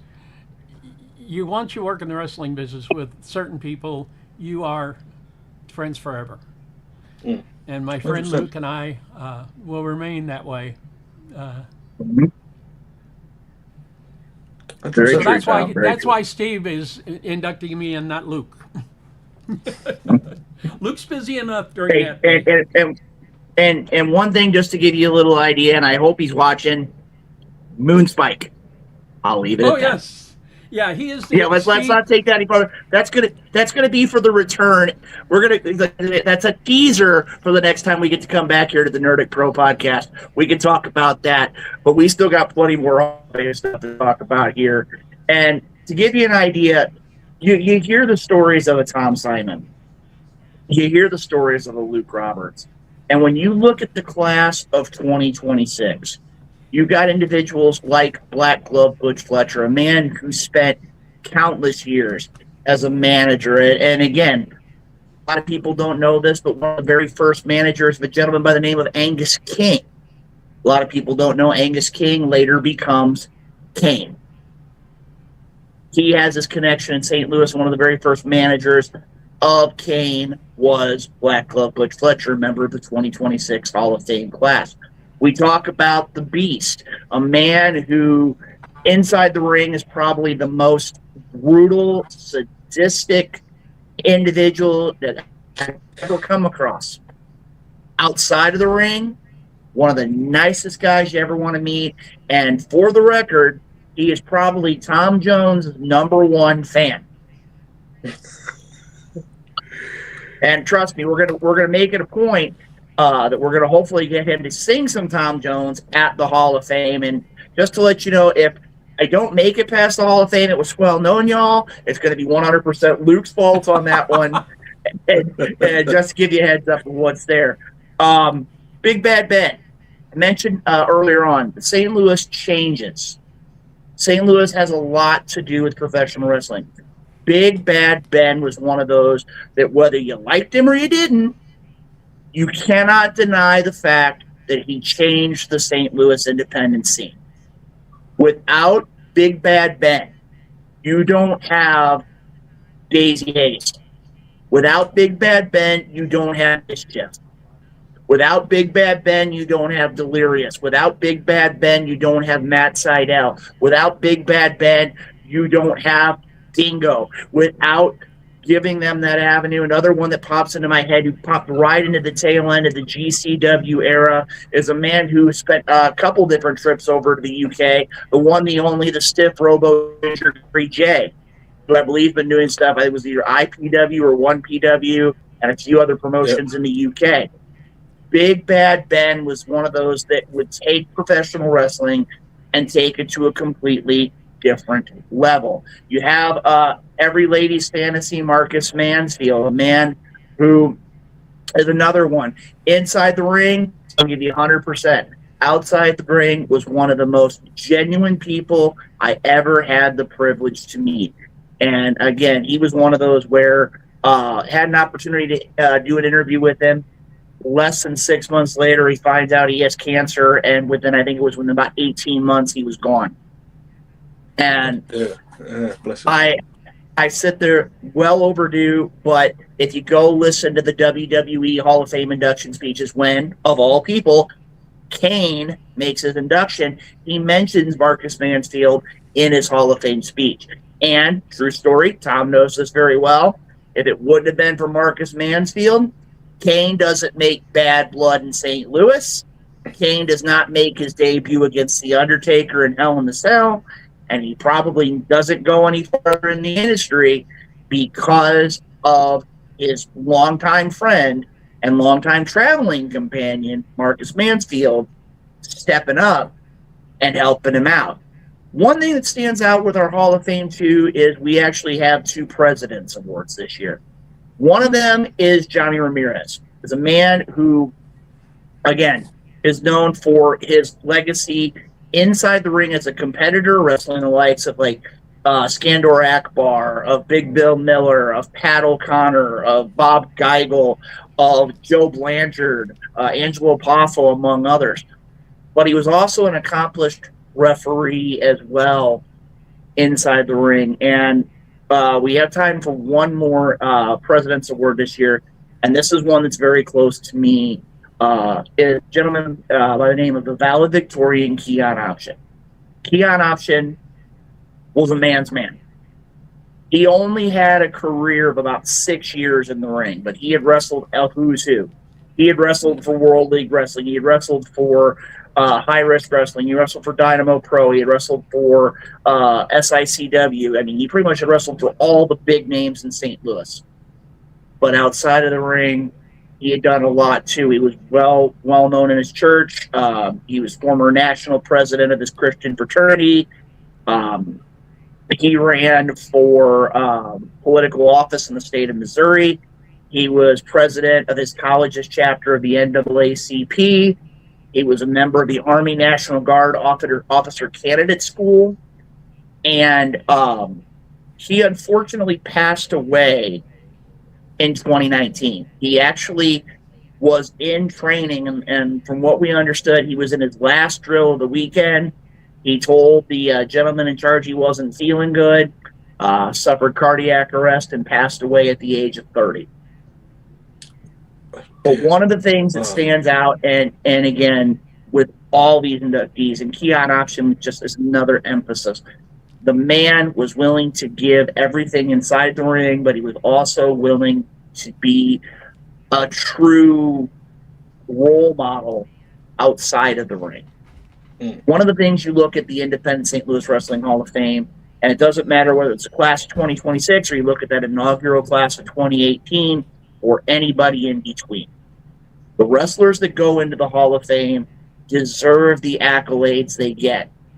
And on Sunday, July 19th, at Andres Banquet Center, we're going to have the opportunity to induct this class of 2026. And to give you an idea, I know they have them in the UK. I know they have them throughout the United States and throughout the world. This is the true fan experience.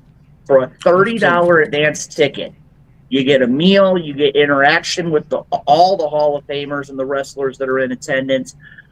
This year, we're actually going to be looking at the idea of having a pre- and post-event stream, which, like I said, I know for a fact we've been negotiating with the Nerdic Pro podcast for the possibility of being able to broadcast the ceremony through their social media outlets as well. And when it comes down to it, again, also not only that, we're also starting to be able to see what wrestlers have brought to the industry. I mean, there's Tom has been an accomplished announcer. I know that he's had where you see like in the WWE and you see those little logos that go on top of the microphone to say, "Hey, this is the promotion I'm in." He's got those from different promotions. I've been an announcer. I've been an on-air figure in the past. I've got a lot of things from my day. I think of another inductee, Jeremy Lightfoot, who was very, very well known as a Native American, and he has volunteered to display one of his ceremonial headdress. We've got countless other items that are being put on display from different individuals. The Independent St. Louis Wrestling Hall of Fame is going to let you see what pro wrestling is. And it's not just the gritty, dingy lit, smoke-filled buildings. You get to see what the men and women of professional wrestling and the legacy of professional wrestling in St. Louis get to go through and make sure that every fan has a great time, they get their money's worth, and they get to enjoy the sport of professional wrestling. 100%.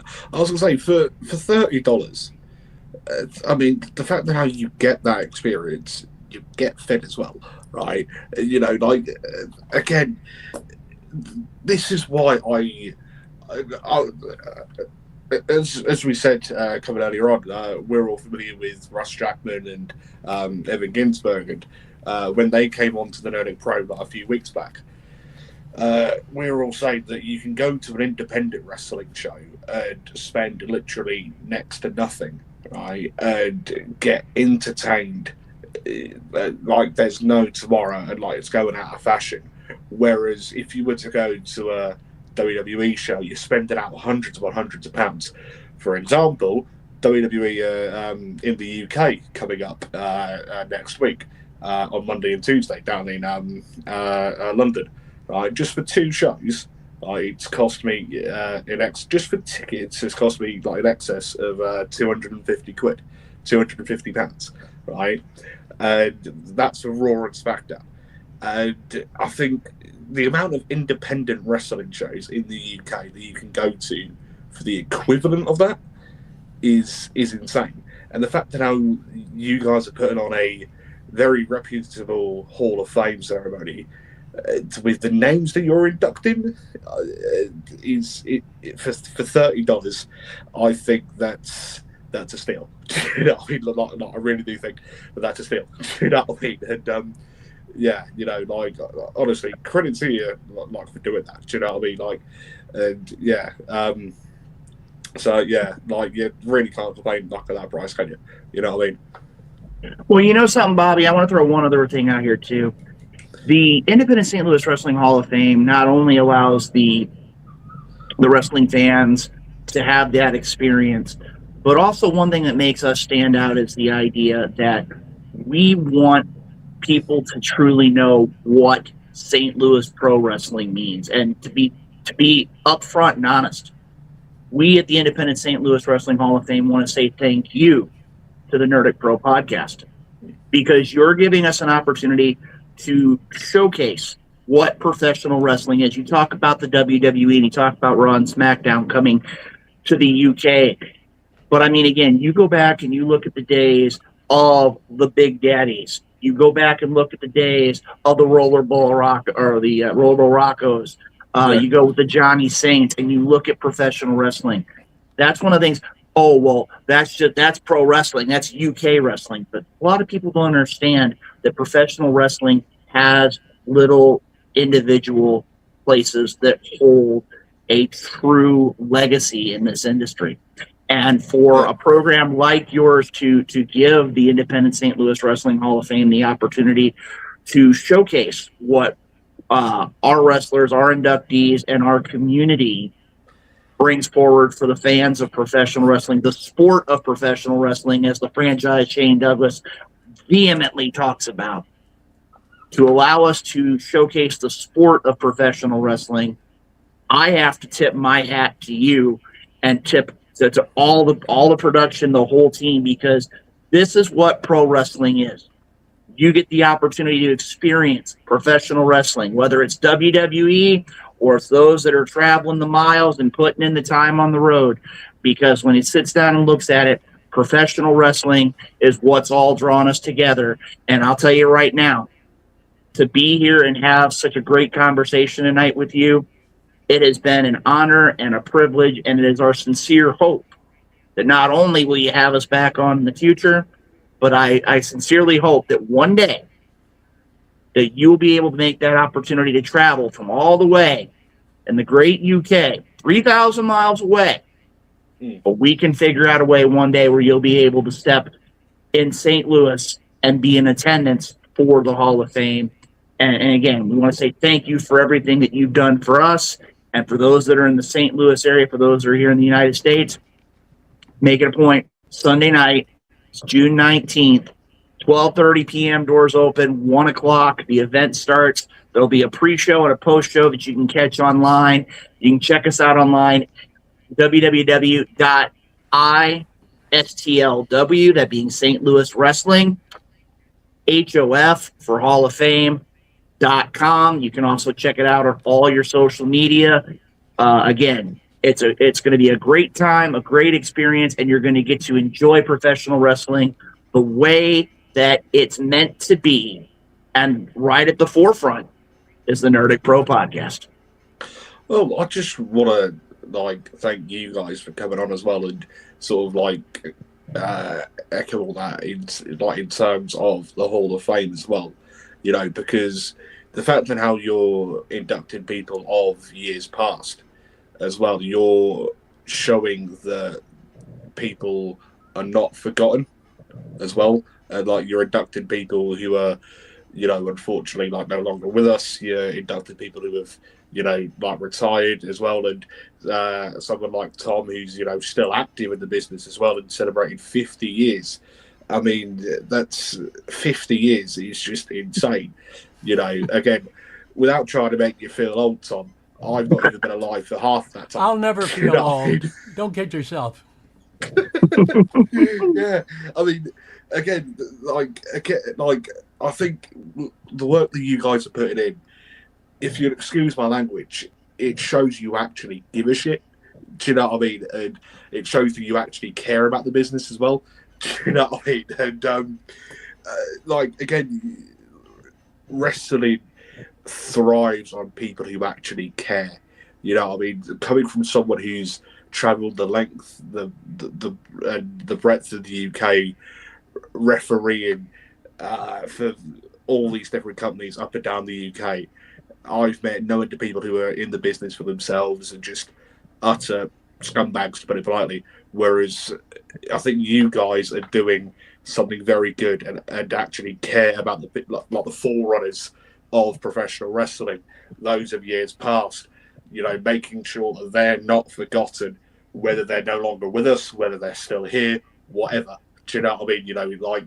Showing that you care about these people, I think, and actually giving them a platform to physically tell their stories of their careers and their lives, etc., I think is how the business should be. Do you know what I mean? 100% how the business should be. And it annoys me. It'll annoy me if anybody's watching this who disagrees with that. Do you know what I mean? Well, and I'm just going to put it simple. Professional wrestling is a love. It's a passion. It's something that we all enjoy. We're all a part of. And I'm going to tell you right now, when it comes down to it, it doesn't matter if it's wrestling from 100 years ago, black and white television, or you look at things like a WrestleMania or an All In or a Battle Riot or a Wrestle Kingdom. Professional wrestling, Tom and I are of the mindset, you pay it forward. And whenever we get an opportunity to see a young wrestler, and there are several of them that I can speak of here in the St. Louis area, the likes of a Chris Exodus, a Jalen Strong, an L Ride, a Shiloh Knights, among others, that come and listen, and not just because they want to hear stories, because they want to know how they can make the wrestling industry better. And like I said, we're always told, make it better than how you found it. And that's how we do in the independent St. Louis Wrestling Hall of Fame. And again, I want to give a shout out to all the men and women, not just in St. Louis, but across this world, who step inside the ring each and every time, apply their craft, because they carry on the legacy of wrestlers like the Ricky Dozans, of the Carl Gotch, of the George Hackenschmidt, among others, of the Big Daddies of the UK, among others, that give us the opportunity to experience professional wrestling just like we knew when we were growing up. It evolves with time, but with wrestling evolving with time, the fans evolve with time, and we still enjoy what comes across our television and what we can experience live. 100%, 100%. Yeah. And I will say that I've also had the opportunity to do some stuff out in Canada as well. So like, as soon as I get my passport sorted, right, for a future Hall of Fame induction with St. Louis, I will try to make the necessary arrangements to come over to physically get to witness all this.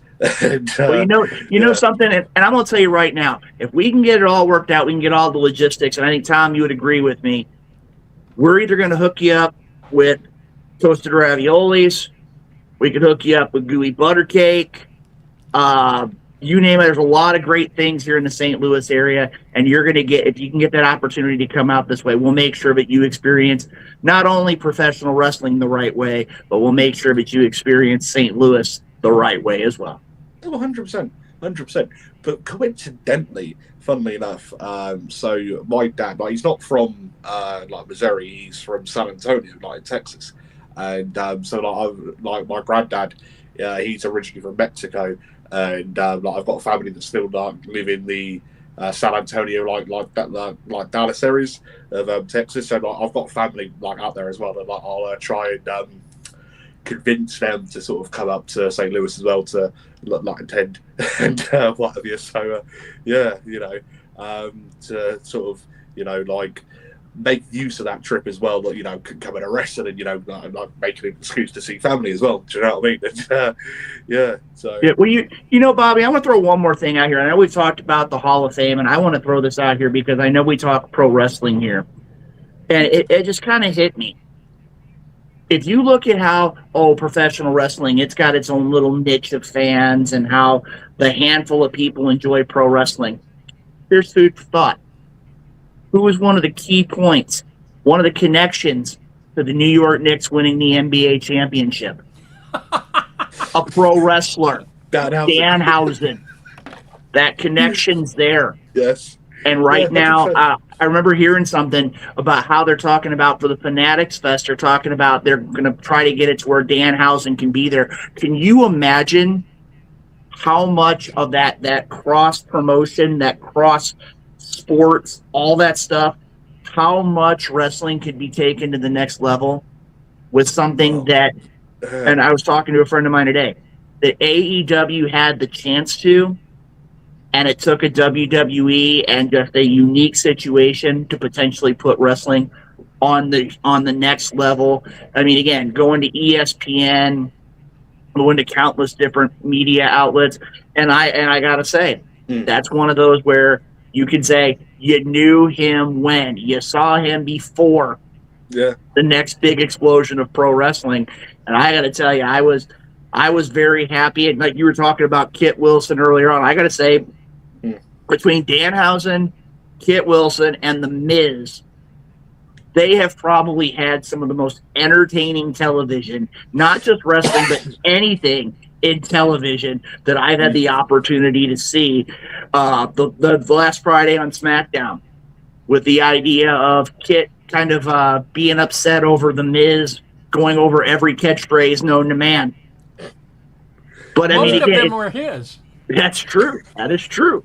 But when it comes down to it, and you can see that kind of stuff, that's not what you would normally expect from professional wrestling. But again, it just shows how far and how wide of a scope professional wrestling can truly have. Oh, 100%. 100%. Coincidentally, like you say about the New York Knicks, etc., like you guys are currently hosting the FIFA World Cup, right? Could Danhausen potentially, could WWE potentially have a thing with FIFA going on? And could you imagine if he's able to do what happened for the NBA? Imagine what would happen if he could be able to pull something off for FIFA. Mate, the publicity that would get and the viral videos that could make would be insane. Wow. That would be insane. I mean, I just got to throw this out here, and Tom, I would like to have your thoughts on this too. 2026 in the world of pro wrestling, would you imagine that we would be talking not just about all the great wrestlers like your Roman Reigns, your Cody Rhodes, your CM Punks, your MJFs, among others? Would you imagine that right up at the forefront we'd be talking about Danhausen?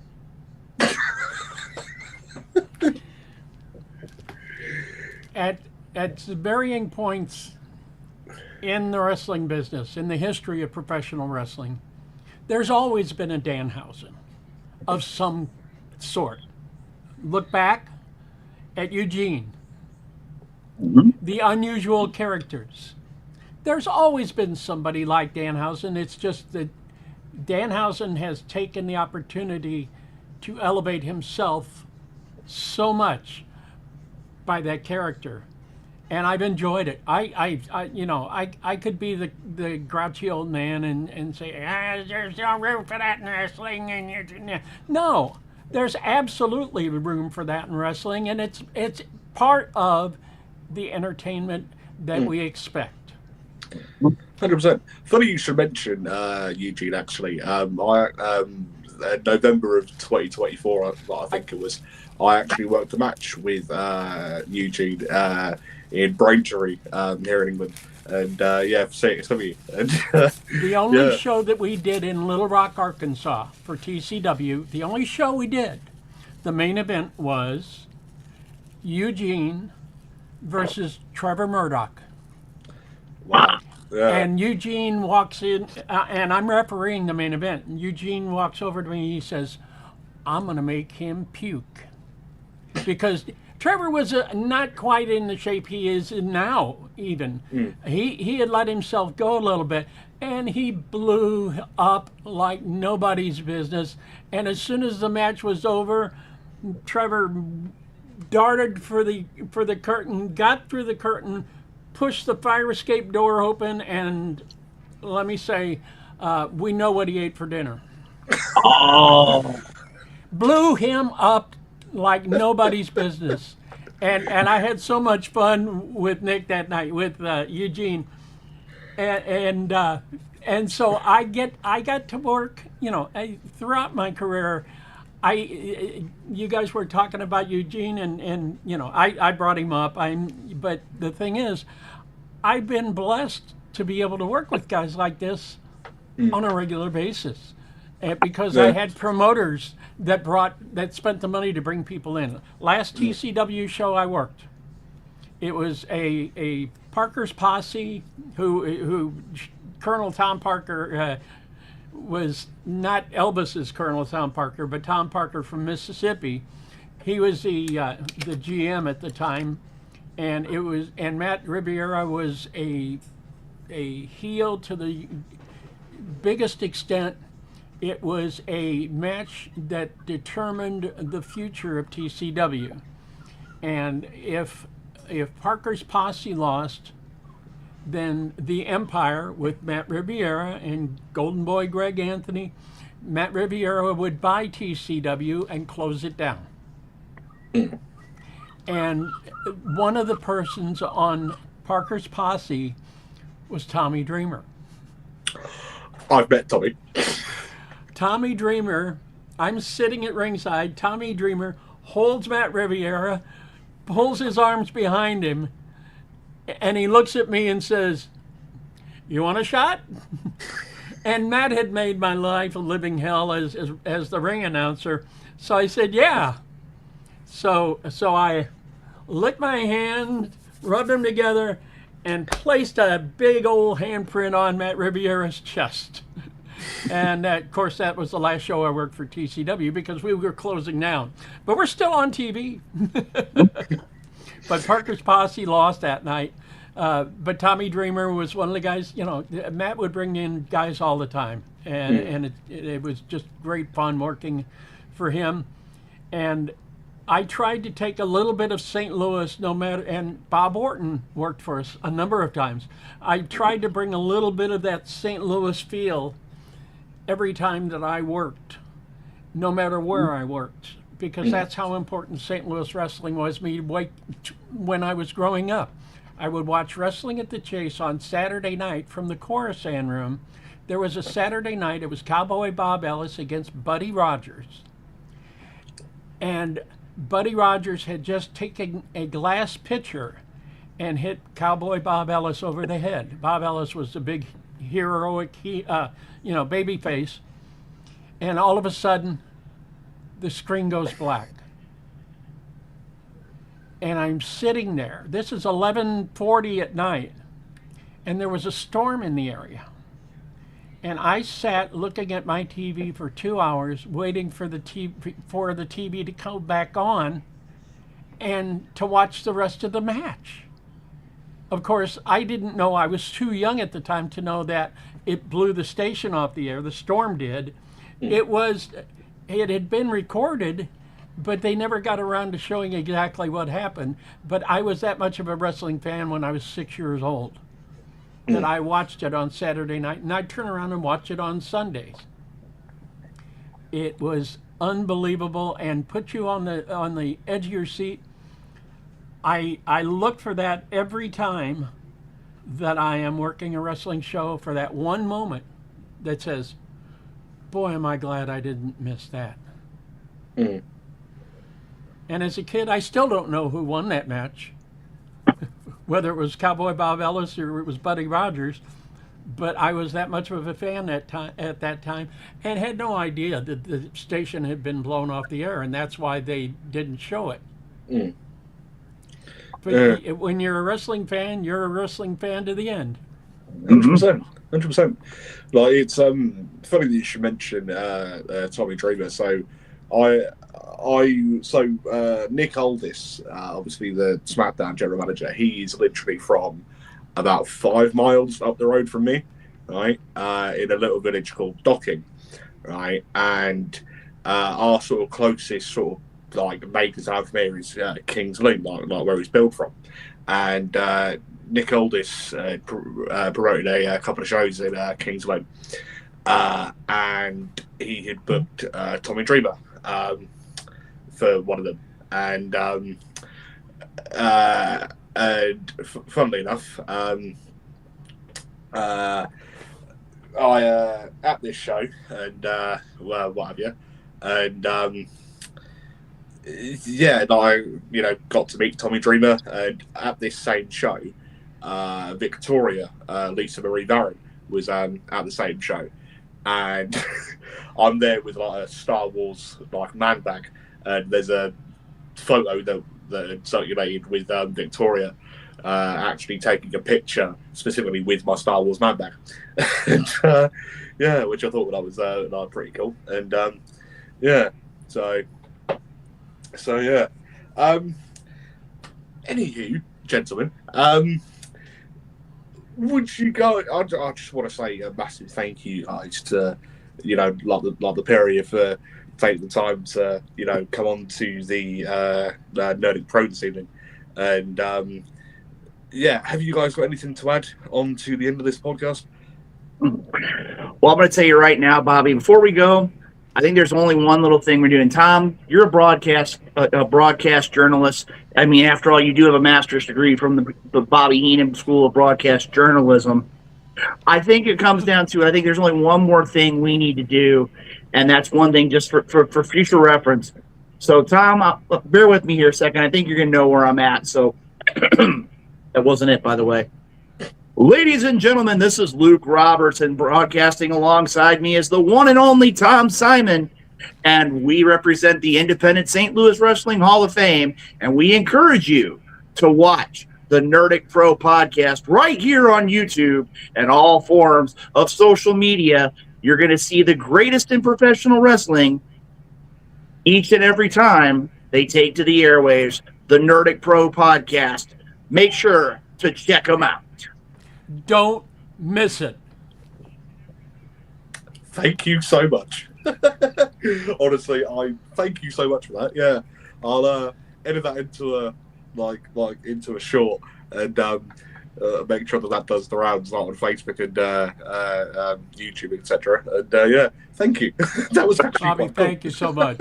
I appreciate it. Thank you so much, Bobby. Thank you to the Nerdic Pro podcast. Thank you to everybody who's tuned in tonight. And again, Sunday afternoon, July 19th, Andres Banquet Center, 4254 Telegraph Road in St. Louis, Missouri, the 2026 Independent St. Louis Wrestling Hall of Fame induction ceremony. $30 in advance, $35 at the door. Doors open at 12:30. The event starts at 1. Not only do you get a great meal, but you get to see the class of 2026 be inducted among the likes of Tom Simon, Johnny Ramirez, Keon Option, Marcus Mansfield, The Beast, Butch Fletcher. Of course, Marcus Mansfield's going to be in there, but you also got Big Bad Ben and Steve Montana. You're going to make it a point. You're going to have a great night. Check out the Independent St. Louis Wrestling Hall of Fame on Sunday, July 19th. And remember, always make sure to tune in to the Nerdic Pro podcast. Guys, it's been an honor and a privilege, and look forward to being with you real soon. And again, for a reminder, keep an eye on social media for some more updates from the Independent St. Louis Wrestling Hall of Fame. Thank you very much. Yeah, so go check them out. You'll be an absolute fool to not do so. And yeah, Tom, Luke, everyone watching tonight, thank you all so much. And we shall be seeing you all later. Goodbye.